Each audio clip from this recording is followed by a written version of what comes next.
31 December July ঘোষণাপত্র প্রকাশ, অপ্রাসঙ্গিক হবে আওয়ামী লীগ হাসনাত, সরকার অবহিত নয় প্রেস সচিব। সচিবালয়ে প্রবেশের সব পাস বাতিল, শীঘ্রই নতুন আবেদন শুরু, তথ্য উপদেষ্টা আগুনের প্রাথমিক প্রতিবেদন কাল। রাজধানীর দুটি পয়েন্টে সড়ক অবরোধ করে বিক্ষোভ, নগর জুড়ে তীব্র যানজট, ভোগান্তি চরমে। দক্ষিণ কোরিয়ায় বিমানবন্দরের রানওয়ে স্পর্শ করেই যাত্রীবাহী বিমান বিধ্বস্ত, নিহত 179 জন।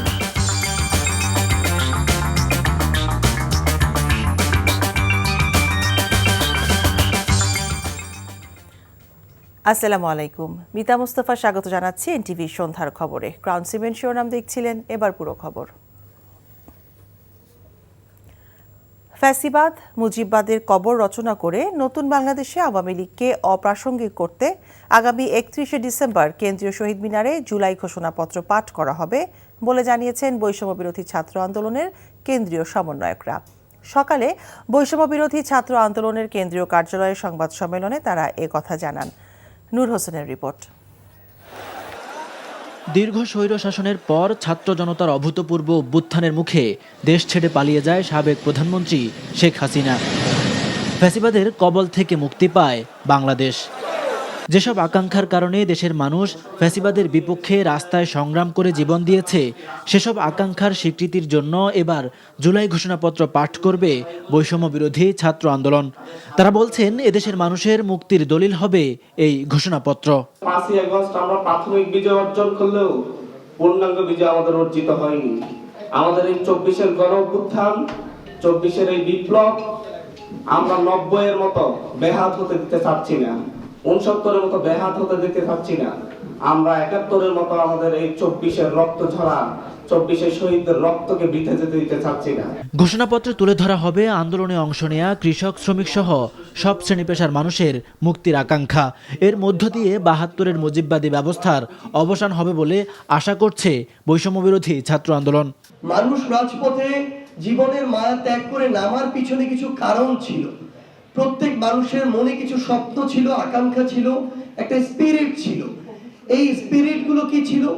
এবং সামগ্রিকভাবে এই যে আমাদের জুলাই বিপ্লব, এই বিপ্লব থেকে আগামীতে বাংলাদেশের মানুষ যারা এই অভ্যুত্থানের সাথে সম্পৃক্ত ছিল, যারা ফ্যাসিস্ট বিরোধী আন্দোলনে প্রত্যক্ষ এবং পরোক্ষভাবে অংশগ্রহণ করেছিল, তাদের প্রত্যাশা কি, আশা আকাঙ্ক্ষা কি? এই প্রক্লেমেশন অফ জুলাই রেভলিউশনের মধ্যে আমাদের পরবর্তী বাংলাদেশের স্বপ্ন, আকাঙ্ক্ষা, অভিপ্রায়, লক্ষ্য এবং ইস্তেহার সেখানে হচ্ছে লিপিবদ্ধ থাকবে। এটি কোনো দলের কোনো প্রক্লেমেশন না, এটি নির্দিষ্ট কোনো শ্রেণীর প্রক্লেমেশন না। সমন্বয়করা জানান, আন্দোলনে অংশ নেয়া রাজনৈতিক দলগুলোর সঙ্গে এই ঘোষণাপত্র নিয়ে আলোচনা চলছে। সবার সম্মতিতে আগামী 31 ডিসেম্বর কেন্দ্রীয় শহীদ মিনারে জনতার উপস্থিতিতে পাঠ করা হবে এই ঘোষণাপত্র। নূর হোসেন, এনটিভি নিউজ, ঢাকা। বৈষম্য বিরোধী ছাত্র আন্দোলনের পক্ষ থেকে 31 ডিসেম্বর জুলাই বিপ্লবের যে ঘোষণাপত্র ঘোষণা করা হবে তার সঙ্গে অন্তর্বর্তী সরকারের কোনো সম্পৃক্ততা নেই বলে জানিয়েছেন প্রধান উপদেষ্টা প্রেস সচিব মোহাম্মদ শফিকুল আলম।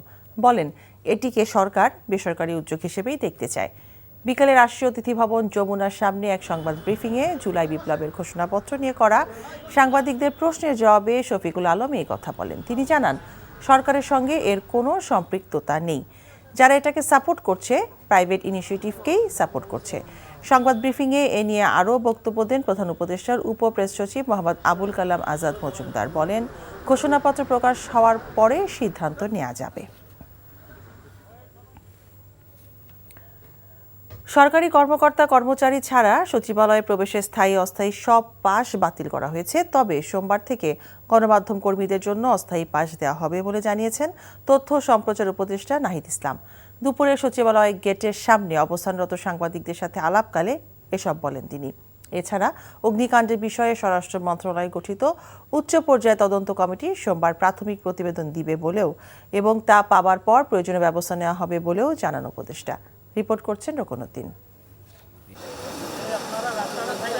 বুধবার রাতে অগ্নিকাণ্ডের পর থেকে সচিবালয়ে প্রবেশ সীমিত করা হয়। বৃহস্পতিবার প্রবেশ করতে পারেননি সাংবাদিকরাও। আর শুক্রবার সরকারি কর্মকর্তা কর্মচারী ছাড়া সচিবালয়ে প্রবেশের স্থায়ী অস্থায়ী সব পাস বাতিল করে স্বরাষ্ট্র মন্ত্রণালয়। রোববারের কর্মদিবসে সচিবালয়ে প্রবেশ পথে দেখা যায় কড়া নিরাপত্তা ব্যবস্থা। উপদেষ্টা, সচিব, আইনশৃঙ্খলা বাহিনীর প্রধান ও তদন্ত কাজের সাথে সংশ্লিষ্ট ছাড়া কারো গাড়ি ভেতরে প্রবেশ করতে দেয়া হয়নি। সচিবালয়ে কর্মরত আর সবাই কার্ড দেখিয়ে হেঁটে ভেতরে প্রবেশ করেন। আর গণমাধ্যম কর্মীরা অবস্থান নেন সচিবালয়ের বাইরে ১ নম্বর গেটের পাশে। বেলা ১টা নাগাদ সচিবালয়ে দায়িত্ব পালন করা সাংবাদিকদের সংগঠন বিএসআরএফ এর প্রতিনিধিরা কথা বলতে যান স্বরাষ্ট্র উপদেষ্টার সাথে। এ সময় সোমবার থেকে পরবর্তী ১৫ দিন মূলধারার সাংবাদিকদের জন্য অস্থায়ী পাস দেওয়া হবে বলে সিদ্ধান্ত হয়। নির্দিষ্ট সংখ্যায় অস্থায়ী পাস দেওয়া হবে। তাদের কালকে থেকেই আপনারা প্রবেশ করতে পারবেন সচিবালয়ে। আর একটা নির্দিষ্ট সময় নিয়ে আমরা আবেদন করে স্থায়ী পাস সেটা দিব। আগের সকল পাসই আসলে বাতিল হবে। আমরা নতুন করে এই পাসগুলো সরবরাহ করবো এবং সেক্ষেত্রে নীতিমালাতে আমরা কিছু পরিবর্তন আনব। সচিবালয়ে ৭ নম্বর ভবনে অগ্নিকাণ্ডের প্রাথমিক তদন্ত প্রতিবেদন পাবার পর পরবর্তী ব্যবস্থা নেওয়া হবে বলেও জানান তিনি। ৩ দিনের একটা সময় দেওয়া আছে একটা প্রাথমিক রিপোর্ট দেওয়ার জন্য। তো আজকের দিন গেলে হয়তো আমরা আগামীকাল কিছুটা জানতে পারবো ঘটনাটি। তবে ঘটনাটি আমাদের সবার ভিতরে একটা উদ্বেগ তৈরি করেছে। আমরা ভাবছি পরিকল্পনা হতে পারে, স্যাবোটেজও হতে পারে। যদি সেরকমটা না হয় তাহলে এই ধরনের দুর্ঘটনা সচিবালয়ের মতো ঘটে, সেটাও আমাদের ভাববার বিষয়। পুড়ে যাওয়ায় স্থানীয় সরকার মন্ত্রণালয়ের কার্যক্রম ঢাকা দক্ষিণ সিটি কর্পোরেশনের নগর ভবনে, সড়ক পরিবহন ও সেতু মন্ত্রণালয় রেল ভবনে, যুব ও ক্রীড়া মন্ত্রণালয় ক্রীড়া ভবনে, শ্রম মন্ত্রণালয় শ্রম ভবনে এবং ডাক ও টেলিযোগাযোগ মন্ত্রণালয়ের কর্মকর্তারা ডাক ভবনে সাময়িকভাবে অফিস করছেন। Rokonuddin, NTV news, Dhaka.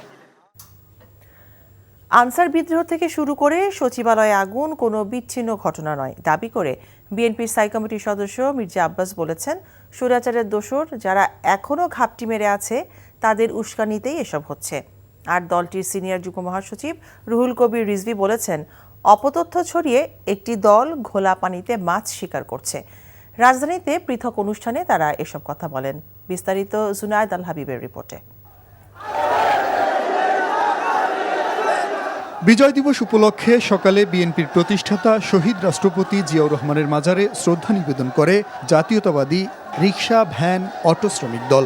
শ্রদ্ধা নিবেদন শেষে দলটির সিনিয়র যুগ্ম মহাসচিব রুহুল কবির রিজভী জামায়াত ইসলামীকে উদ্দেশ্য করে বলেন, ৫ আগস্টের পর একটি দল ঘোলা পানিতে মাছ শিকারের চেষ্টা করছে। এক চাঁদাবাজ পালিয়েছে, আরেক চাঁদাবাজকে কেউ দেখতে চায় না। কাকে উদ্দেশ্য করে বলছেন আমরা কি বুঝতে পারি না? আমরা তো প্রথমেই দেখলাম ৫ই আগস্টের পরের দিনই কি করে ইসলামী ব্যাংকগুলো আপনারা দখল করেছেন। আমি সেই রাজনৈতিক দলটিকে বলতে চাই, খুব নীরবে নিভৃতে সব কিছু অপকর্মের সাথে আপনারা জড়িত। দুপুরে চট্টগ্রামে অপর এক অনুষ্ঠানে আমির খসরু মাহমুদ চৌধুরী বলেন, নতুন বাংলাদেশ গঠনে তরুণ প্রজন্মকে এগিয়ে আসতে হবে। আজকে বাংলাদেশের যে সামাজিক, রাজনৈতিক, অর্থনৈতিকভাবে যে সংকট, ভালো মানুষের অভাব হয়ে গেছে। এখানে নতুন বাংলাদেশ গড়ার জন্য আজকে নতুন প্রজন্মকে এগিয়ে আসতে হবে। নতুন চিন্তায় নতুন বাংলাদেশ গড়তে হবে। এদিকে রাজধানীর নয়াপল্টনে সাংবাদিকদের সাথে মতবিনিময় সভার আয়োজন করে ঢাকা মহানগর দক্ষিণ বিএনপি। এ সময় দলের স্থায়ী কমিটির সদস্য মির্জা আব্বাস বলেন, সরকারের ভেতর থেকে স্বৈরাচারের দোসরদের সরাতে না পারলে কোনো সংস্কারই ফলপ্রসূ হবে না। এ সময় যত দ্রুত সম্ভব মানুষের ভোটাধিকার ফিরিয়ে দেওয়ারও আহ্বান জানান তিনি। এই যে আগুন, এই যে বিদ্রোহ, এই আনসার বিদ্রোহ ইত্যাদি ইত্যাদি, এই সমস্ত বিষয়গুলো এমনি এমনি হচ্ছে না, খামাখাই হচ্ছে না। কেউ না কেউ উস্কানি দিচ্ছে এবং তারা সচিবালয়ে বসে আছে।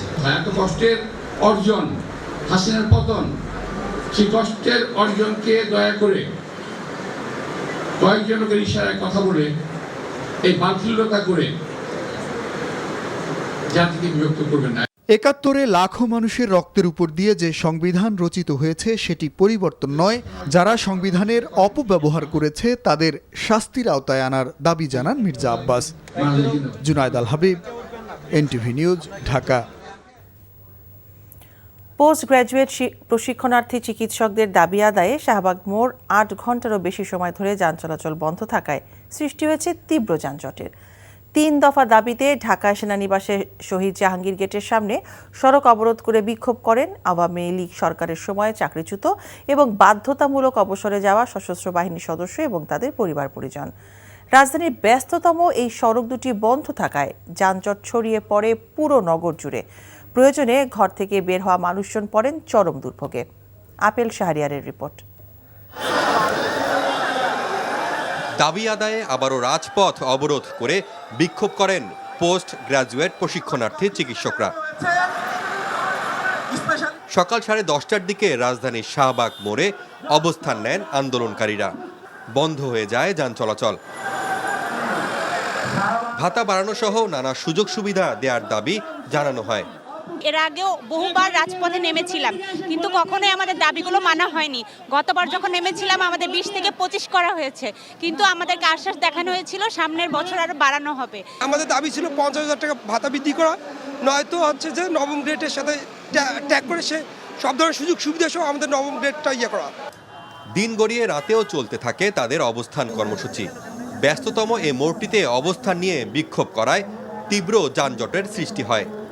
যান চলাচল বন্ধ হওয়ায় অনেকে বাধ্য হয়ে পায়ে হেঁটে গন্তব্যে রওনা হন।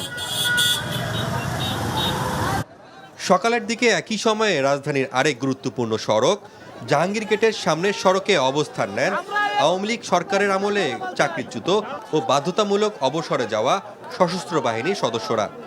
আমাকে বাধ্যতামূলক অবসর দেয় সম্পূর্ণ অন্যায় এবং অন্যায়ভাবে, এবং আমাদের দাবি হচ্ছে আমাদেরকে চাকরিতে পুনর্বহাল করা হোক। শেখ হাসিনা সরকারের আমলে বিভিন্ন কারণে আমাদেরকে অন্যায়ভাবে চাকরিচ্যুত করা হয়েছিল, যে কারণে আমরা মাননীয় প্রধান উপদেষ্টা এবং 3 বাহিনী প্রধানের কাছে ইতিপূর্বে 2টি স্মারকলিপি এবং চিঠির মাধ্যমে আমাদের কষ্টসমূহ ও দাবিসমূহ জানিয়ে আসছিলাম। কয়েক ঘন্টার অবরোধে স্থবির হয়ে পড়ে যান চলাচল। যানজট ছড়িয়ে পড়ে আশপাশের সড়কগুলোতেও। দাবি আদায়ে জনভোগান্তির সৃষ্টি কাম্য নয় বলে মন্তব্য করেন অনেকে। আন্দোলনে জনদুর্ভোগ বিষয়টি বিবেচনায় নেয়ার আহ্বান জানান সাধারণ মানুষ। Apel Shahriar, NTV news, Dhaka. এ বিষয়ে আরও জানতে আমরা যাচ্ছি শাহবাগে। সেখানে আছেন আমাদের স্টাফ করেসপন্ডেন্ট নূর হোসেন। আমরা সরাসরি কথা বলবো নূরের সাথে। নূর, আন্দোলনকারীরা কি এখনো রাস্তায় আছেন? তারা কি বলছেন, আর যানজট কেমন দেখছেন আসলে এই মুহূর্তে?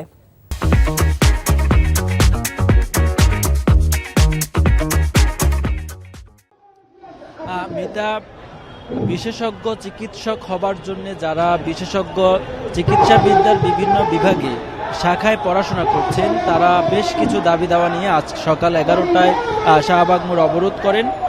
এখন পর্যন্ত তাদের সেই অবরোধটি চলছে। তারা বলছেন তাদের যে দাবিগুলো রয়েছে সেই দাবিগুলো সরকারের পক্ষ থেকে এখন পর্যন্ত মেনে নেওয়া হয়নি।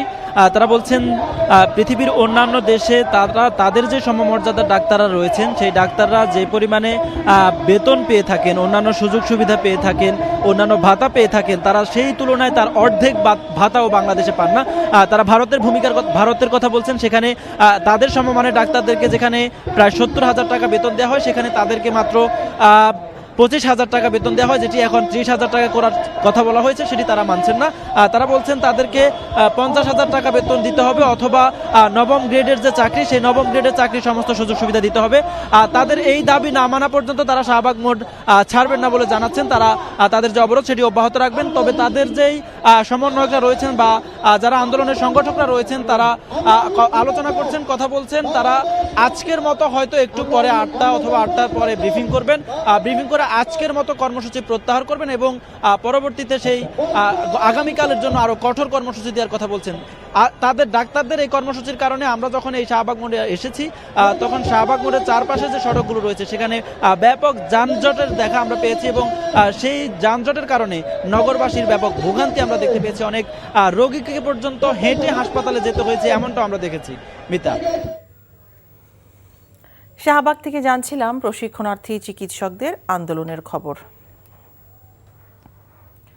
দেশ থেকে পালিয়ে যাওয়া সাবেক প্রধানমন্ত্রী ফ্যাসিস্ট হাসিনাকে ভারত থেকে ফেরত দেওয়ার সম্ভাবনা নেই।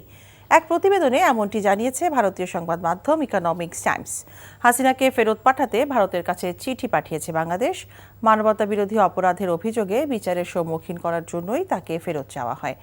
প্রতিবেদনে বলা হয়েছে, সরকারের অনুরোধ সত্ত্বেও ভারত শেখ হাসিনাকে ফেরত দেবে না। ভূ রাজনৈতিক বিবেচনায় তারা ঘনিষ্ঠ মিত্রকে বিসর্জন দেবে না। এতে আরও বলা হয়, শেখ হাসিনা ভারতের স্বার্থ রক্ষা করেছেন, তিনি ইসলামপন্থী উগ্র দলগুলোর বিরুদ্ধে ব্যবস্থা নিয়েছেন এবং ভারতের সঙ্গে উপ আঞ্চলিক সহায়তা বাড়িয়েছেন। ফলে বিষয়টি বিবেচনায় তারা বাড়তি সময় নেবেন। এছাড়া দুই দেশের মধ্যকার প্রত্যর্পণ চুক্তি অনুযায়ী রাজনৈতিক অনুরোধ কার্যকরের সুযোগ নেই বলে পত্রিকাটির খবরে দাবি করা হয়েছে। গত সরকারের পররাষ্ট্রনীতি নতজানু ছিল উল্লেখ করে অন্তর্বর্তীকালীন সরকারের উপদেষ্টা মাহফুজ আলম বলেছেন, বর্তমান সরকার যদি কোনো হঠকারী সিদ্ধান্ত নেয় তবে তা সংশোধন করা হবে। আজ পররাষ্ট্র মন্ত্রণালয়ে গিয়ে ঢাকায় নিযুক্ত বিভিন্ন দেশের রাষ্ট্রদূতগণের সাথে বৈঠক শেষে তিনি সাংবাদিকদের কাছে এসব কথা বলেন। বহির্বিশ্বের সাথে বাংলাদেশের পররাষ্ট্রনীতি কেমন হওয়া উচিত বা পররাষ্ট্রনীতিতে কোনো ধরনের পরিবর্তন আসবে কিনা এসব বিষয় নিয়ে বৈঠকে আলোচনা হয়। বর্তমান অন্তর্বর্তীকালীন সরকার বহির্বিশ্বের সাথে বাস্তবধর্মী সম্পর্ক রাখবে বলে জানান উপদেষ্টা। বিগত সরকারের আমলে পররাষ্ট্র মন্ত্রণালয় দেশ নয় বরং একটি দলকে প্রতিনিধিত্ব করেছে বলেও মন্তব্য করেন তিনি। এবং আমাদের দরকার হচ্ছে যে সবাইকে নিয়ে আমরা যেটা চাই যে একটা প্র্যাগম্যাটিক রিলেশনশিপ থাকুক সবগুলো রাষ্ট্রের সাথে, যেটা প্র্যাগম্যাটিজম, এখানে কোনো অ্যাডভেঞ্চারিজম অথবা হটকারিতার জায়গা নেই। পররাষ্ট্র মন্ত্রণালয় যেটা আগে যে অবস্থায় ছিল এটা দলীয়করণ হয়ে গিয়েছিল এবং বিভিন্ন দলের অথবা বিভিন্ন কাল্টের রিপ্রেজেন্টেশনটাই মুখ্য হয়ে উঠেছিল। কিন্তু আমরা চাই যে পররাষ্ট্র মন্ত্রণালয় বাংলাদেশকে রিপ্রেজেন্ট করুক। এক ধরনের নতজানু একটা পররাষ্ট্রনীতি তারা নিয়েছে, আর আমাদের সরকারের জায়গা থেকে আমরা চেষ্টা করছি প্র্যাগম্যাটিজমের জন্য। যদি আমাদের কোনো রকম হটকারিতা বা কোনো রকম ভুল থাকে সেটা আমরা শুধরানোর চেষ্টা করি। ছাত্র জনতার অভ্যুত্থানে স্বৈরাচার শেখ হাসিনার ব্যঙ্গ গ্রাফিতি মুছে ফেলায় ক্ষুব্ধ ছাত্র জনতা। প্রতিবাদে মধ্যরাতে বিক্ষোভ করে তারা। তবে এটি ভুল বোঝাবুঝি দাবি করেছেন প্রধান উপদেষ্টার উপ প্রেস সচিব মোহাম্মদ আবুল কালাম আজাদ মজুমদার। বলেন, গ্রাফিতি সংরক্ষণের দায়িত্ব ঢাকা বিশ্ববিদ্যালয় কর্তৃপক্ষকে দেওয়া হয়েছে। এটি অনিচ্ছাকৃত ভুল বলে স্বীকার করেছে বিশ্ববিদ্যালয় কর্তৃপক্ষ। মেজবা হাসানের রিপোর্ট।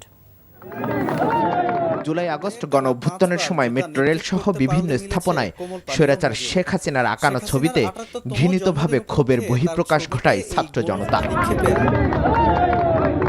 শেখ হাসিনা পালিয়ে দেশ ছাড়ার পর বিজয়ের স্মৃতি ধরে রাখতে গ্রাফিতি অঙ্কন করা হয় রাজধানী সহ দেশের বিভিন্ন স্থানে, কিন্তু সেসব গ্রাফিতিও মুছে ফেলার অভিযোগ ওঠে বিভিন্ন সময়।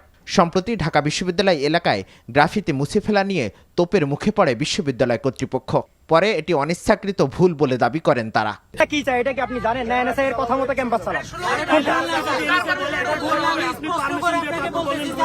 তাৎক্ষণিকভাবে আবারও শেখ হাসিনার ব্যঙ্গচিত্র অঙ্কন করে বিক্ষুব্ধরা। স্বৈরাচারের দোসরদের এমন অপচেষ্টা কঠোর হাতে দমন করা হবে বলে হুঁশিয়ারি দেন তারা। এদিকে এক সংবাদ সম্মেলনে গ্রাফিতি নিয়ে এক প্রশ্নের জবাবে প্রধান উপদেষ্টার উপপ্রেস সচিব জানান, গ্রাফিতি সংরক্ষণের দায়িত্ব দেওয়া হয়েছে বিশ্ববিদ্যালয় কর্তৃপক্ষের। শেখ হাসিনার গ্রাফিতি মুছে ফেলার বিষয়টি একটা ভুল বোঝাবুঝি থেকে হয়েছে। আমাদেরকে ঢাকা বিশ্ববিদ্যালয় কর্তৃপক্ষ জানিয়েছেন যে ওনারা এই গ্রাফিতিটা আবার নতুন করে করবেন এবং ঢাকা বিশ্ববিদ্যালয় কর্তৃপক্ষ ওনারা একটা সিদ্ধান্ত নিয়েছেন। বিশ্ববিদ্যালয়ের আইন বলে ওনারা এই জুলাই বিপ্লবের যে স্মৃতি স্মারকগুলো ঢাকা বিশ্ববিদ্যালয়ের ক্যাম্পাসে রয়েছে, এর মধ্যে গ্রাফিতি রয়েছে, এগুলো ওনারা বিশ্ববিদ্যালয় কর্তৃপক্ষ নিজ দায়িত্বে ভবিষ্যতে সংরক্ষণ করবেন। ফেসিবাদের বিরুদ্ধে ছাত্র জনতার এই ঘৃণাকে যুগ যুগ ধরে সংরক্ষণের দায়িত্ব নিয়েছে ঢাকা বিশ্ববিদ্যালয় কর্তৃপক্ষ। Mezba Hasan, NTV news, Dhaka. শেরপুরে বাস ও সিএনজি চালিত অটোরিকশার মুখোমুখি সংঘর্ষে অটোরিকশার 6 যাত্রী নিহত হয়েছে। দুপুরে শেরপুরের কানাশাখোলা এলাকায় ঢাকা শেরপুর মহাসড়কে এই দুর্ঘটনা ঘটে। পুলিশ জানায়, রৌমারী থেকে ঢাকাগামী রিফাত পরিবহন নামে একটি বাসের সাথে শেরপুরমুখী একটি সিএনজি চালিত অটোরিকশার মুখোমুখি সংঘর্ষ ঘটে। এ সময় অটোরিকশার চালক সহ অপর 4 যাত্রী ঘটনাস্থলেই নিহত হন। আহত একজনকে হাসপাতালে নেওয়ার পরে মারা যায় সে। নিহতরা হলো মোখলেসুর রহমান এবং তার স্ত্রী উম্মে কুলসুম, তাসনিম মিম এবং তার বড় ভাই কামরুজ্জামান বাবু, এবং অপরজনের নাম পাওয়া যায়নি।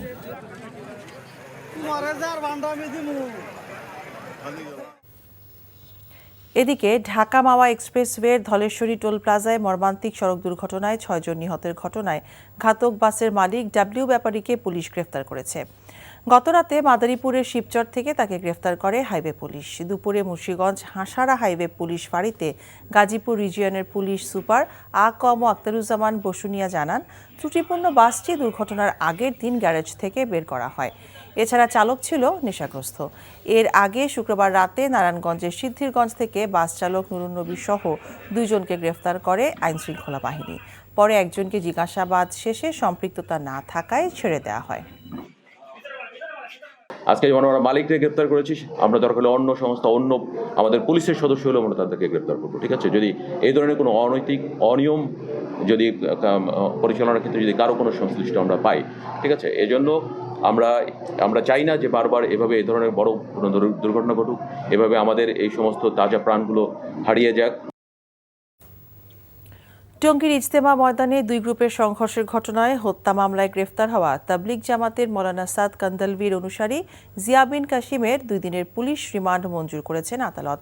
দুপুরে গাজীপুর মহানগর হাকিম আদালতের বিচারক ইকবাল হোসেন এই রায় দেন। এর আগে দুপুরে জিয়াকে আদালতে তোলা হয়। ইজতেমা ময়দানে সংঘর্ষ এবং হত্যার ঘটনায় দায়ের করা মামলায় গুরুত্বপূর্ণ তথ্য উদ্ঘাটনে টঙ্গী পশ্চিম থানা পুলিশ আদালতে 7 দিনের রিমান্ড আবেদন করে। শুনানি শেষে বিচারক 2 দিনের রিমান্ড মঞ্জুর করেন। এদিকে শুনানি চলাকালে মাওলানা জোবায়ের অনুসারীগণ জিয়া বিন কাশিমের বিচারের দাবিতে আদালতের সামনের সড়কে বিক্ষোভ করে।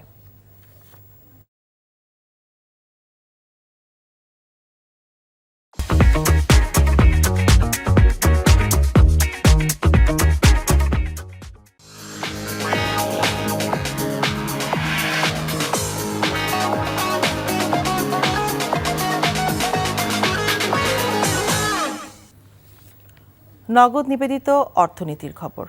দেশের ব্যাংক ও আর্থিক খাতের ব্যর্থতাগুলোর জন্য কোনো একক গোষ্ঠী দায়ী নয় বলে জানালেন বাংলাদেশ ব্যাংকের governor doctor Ahsan H Mansur. Bank খাত ঠিক করতে সংশ্লিষ্ট সব পক্ষের নৈতিকতাবোধ নিশ্চিতের বিকল্প নেই বলেও জানান তিনি। সকালে রাজধানীতে বিআইবিএম এর সুবর্ণ জয়ন্তী উদযাপন অনুষ্ঠানে তিনি এসব কথা জানান। হাসানুল শাওনের রিপোর্ট। স্বাধীনতার পর থেকে এখন পর্যন্ত সীমাহীন অনিয়ম ও অব্যবস্থাপনার শিকার দেশের ব্যাংক খাত থেকে লুট হয়েছে লাখ লাখ কোটি টাকা। আর অতীতের সব পরিসংখ্যান ভেঙে দিয়ে গত 15 বছরে তো অনিয়ম দুর্নীতির মাত্রা ছাড়ায় বহুগুণ, যেখানে লুট হওয়া অর্থের বেশিরভাগই পাচার হয়ে গেছে। বাংলাদেশ ইনস্টিটিউট অব ব্যাংক ম্যানেজমেন্টের প্রতিষ্ঠার 50 বছর উদযাপনের অনুষ্ঠানে কেন্দ্রীয় ব্যাংকের গভর্নর জানালেন, দেশের ব্যাংক ও আর্থিক খাতের অনেক অর্জনের পাশাপাশি ব্যর্থতাও কম নয়। আমাদের অনেক অর্জন সত্ত্বেও অনেক ব্যর্থতাও আছে। তো যাই হোক, এটার মূলে কোনো একক গোষ্ঠী বা একক ব্যক্তিত্ব নয়, এটার মূলে আমরা সবাই হয়তো ভিন্নভাবে কাজ করতে পারতাম। হয়তো ব্যত্যয় ঘটেছে, হয়তো হয়নি। সেই আত্মবিশ্লেষণ আমাদের করতে হবে। যে কোনোভাবে দেশের আর্থিক প্রতিষ্ঠানগুলোর গ্রাহকদের স্বার্থ রক্ষা করতে হবে বলেও জানান তিনি। ব্যাংকিং খাতে সেখানে নৈতিকতা বোধটাকে আরেকটু গভীরতা করতে হবে এবং এইখানে দায়বদ্ধতাও সৃষ্টি করতে হবে। ডিপোজিটরের স্বার্থ, বিনিয়োগকারীদের স্বার্থ যদি আমরা না রাখতে পারি, তাহলে কিন্তু স্পিড অফ প্রোগ্রেস সেটা কিন্তু হতে পারবে না। এছাড়া অর্থনৈতিক অন্তর্ভুক্তি নিশ্চিতে মাঠ পর্যায়ের ব্যাংকারদের মানসিকতার পরিবর্তনের তাগিদ দেন governor. Hasanul Shawon, NTV news, Dhaka. সঠিক সময়ে বাজারে আলুর দাম নিয়ন্ত্রণ করতে না পেরে নিজের ব্যর্থতা স্বীকার করে দুঃখ প্রকাশ করেছেন ভোক্তা অধিকার সংরক্ষণ অধিদপ্তরের মহাপরিচালক মোহাম্মদ আলিমা আক্তার খান। দুপুরে রাজশাহী জেলা প্রশাসনের কার্যালয়ে অনুষ্ঠিত সম্মেলনে ক্যাবের সদস্যদের সাথে আলোচনা সভায় তিনি কথা বলেন। সাংবাদিকদের প্রশ্নের উত্তর প্রদানকালে মহাপরিচালক বলেন, উৎপাদন ও চাহিদার সঠিক তথ্য না পাওয়ায় দ্রব্যমূল্যের ঊর্ধ্বগতি নিয়ন্ত্রণ করতে কার্যকর পদক্ষেপ নেওয়া যাচ্ছে না। আসন্ন রমজানে ন্যায্য মূল্য নিশ্চিত করতে ছোলা, চিনি, খেজুর, তেল সহ বিভিন্ন নিত্যপণ্যের কর মওকুফ করা হয়েছে বলেও জানান তিনি।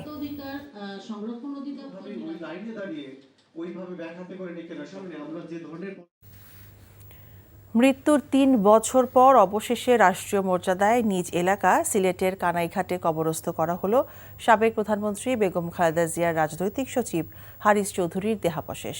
বাদাসু সিলেটের কানাইঘাটে সাবেক এই বিএনপি নেতার দেহাবশেষ কবরে রাখা হয়। বিকেলে হারিস চৌধুরীর দেহাবশেষ সিলেট শাহী ঈদগাহ ময়দানে নেওয়া হলে তাকে শেষ বিদায় জানাতে উপস্থিত হন হাজারো নেতাকর্মী ও অনুরাগী।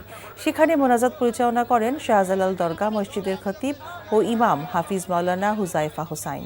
এ সময় হারিস চৌধুরীর মেয়ে ব্যারিস্টার সামিরা তানজিন চৌধুরী, মেক্সিকোতে নিযুক্ত বাংলাদেশের রাষ্ট্রদূত মুশফিকুল ফজল আনসারী সহ বিএনপির কেন্দ্রীয় এবং স্থানীয় নেতৃবৃন্দ উপস্থিত ছিলেন। এরকম একটা ঘটনার জন্য কেউ প্রস্তুত থাকতে পারে না। আমি জানি না আমি এটা কীভাবে পার হয়েছি, আল্লাহ ছিলেন আমার সাথে। তার শেষ স্বপ্ন ছিল যে সে সিলেটের মাটিতে ব্যাক করবে, সে সিলেটের কৃতি সন্তান এবং সে সিলেটের মাটিতে ব্যাক করবেন। এটা তার স্বপ্ন, এটাও পূরণ করে দিয়েছেন আল্লাহ। সো এটা তার নেকি। কক্সবাজারের সম্ভাবনাময় পর্যটনকে বেশি করে প্রমোট করলে দেশের অর্থনীতি আরও সমৃদ্ধ হবে বলে মনে করেন অর্থ, বিজ্ঞান ও প্রযুক্তি মন্ত্রণালয়ের উপদেষ্টা ডক্টর সালেউদ্দিন আহমেদ। সকালে কক্সবাজারে জেলা প্রশাসনের আয়োজনে জেলার বিভিন্ন দপ্তরের কর্মকর্তাদের সাথে মতবিনিময় সভায় তিনি এই মন্তব্য করেন। জেলা প্রশাসকের কার্যালয়ে শহীদ এটিএম জাফর আলম সম্মেলন কক্ষে এই সভা অনুষ্ঠিত হয়। উপদেষ্টা ডক্টর সালেউদ্দিন আহমেদ বলেন, সমুদ্র সম্পদের সম্ভাবনাময় সুনীল অর্থনীতি দেশের অর্থনৈতিক উন্নয়নে এক অপার সম্ভাবনার দ্বার খুলে দিবে।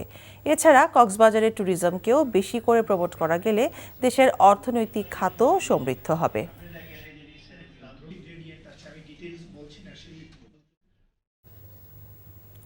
মাধ্যমিক ও উচ্চ মাধ্যমিক শিক্ষার্থীদের মাঝে বিজ্ঞান চর্চাকে উদ্বুদ্ধ করতে ব্যতিক্রমী বিজ্ঞান মেলার আয়োজন করেছে বাংলাদেশ ইসলামী ছাত্র শিবির।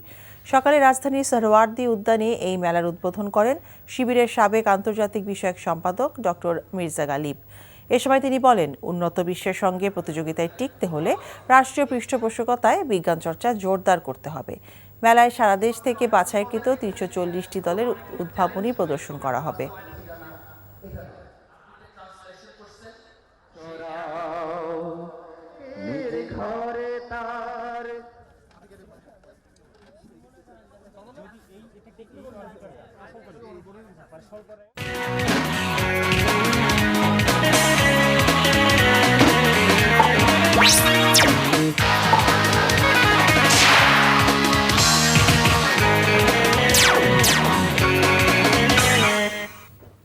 ইস্পাহানি প্রিমিয়াম টি খেলার খবর। টিকিট বিক্রি নিয়ে বিশৃঙ্খলা আর নানা অব্যবস্থাপনার মধ্য দিয়ে কাল থেকে মাঠে গড়াচ্ছে বিপিএল এর 11তম আসর। দুপুর 1:30টায় ফরচুন বরিশালের মুখোমুখি হবে দুর্বার রাজশাহী। উদ্বোধনী ম্যাচের আগের দিন টিকিট নিয়ে বিসিবির কোনো দিক নির্দেশনা না থাকায় মিরপুর স্টেডিয়ামের 2 নম্বর গেটে বিক্ষোভ করে টিকিট প্রত্যাশীরা। টুর্নামেন্ট শুরুর আগের দিন সকাল থেকেই টিকিটের জন্য হাহাকার। সকাল গড়িয়ে দুপুর হতে চললেও টিকিট নিয়ে কোনো নির্দেশনা পায়নি দর্শকরা। পূর্ব ধারণার বশে অনেকে সকাল থেকেই দাঁড়িয়েছিলেন 1 নম্বর গেটের পাশের কাউন্টারে। পরে তারা জানতে পারেন সেখানে টিকিট দেওয়া হবে না।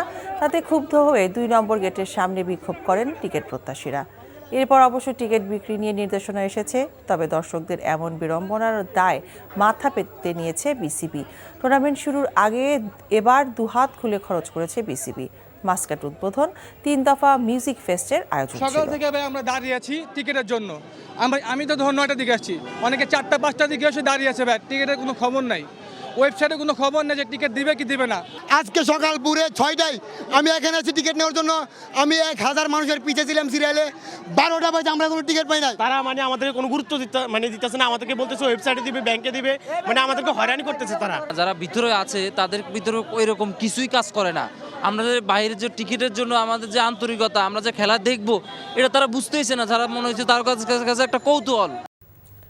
খবর শেষ করছি, যাবার আগে ক্রাউন সিমেন্ট শিরোনামগুলো আরও একবার। 31শে ডিসেম্বর জুলাই ঘোষণাপত্র প্রকাশ, অপ্রাসঙ্গিক হবে আওয়ামী লীগ হাসনাত, সরকার অবহিত 9 প্রেস সচিব। সচিবালয়ে প্রবেশের সব পাস বাতিল, শীঘ্রই নতুন আবেদন শুরু, তথ্য উপদেষ্টা। আগুনের প্রাথমিক প্রতিবেদন কাল। রাজধানীর 2টি পয়েন্টে সড়ক অবরোধ করে বিক্ষোভ, নগর জুড়ে তীব্র যানজট, ভোগান্তি চরমে। দক্ষিণ কোরিয়ায় বিমানবন্দরের রানওয়ে স্পর্শ করেই যাত্রীবাহী বিমান বিধ্বস্ত, নিহত 179 জন। এই ছিল সন্ধ্যার খবরে। এই খবরের ভিডিও সহ আপডেট জানতে ভিজিট করুন এনটিভি অনলাইন www.ntvbd.com। এছাড়াও এনটিভি জনপ্রিয় সব অনুষ্ঠান ও খবরের আপডেট জানতে ভিজিট করুন আমাদের ইউটিউব ও ভেরিফাইড ফেসবুক পেজ। রাত 10:30টায় রাতের খবর দেখার আমন্ত্রণ রইল। সবাইকে ধন্যবাদ।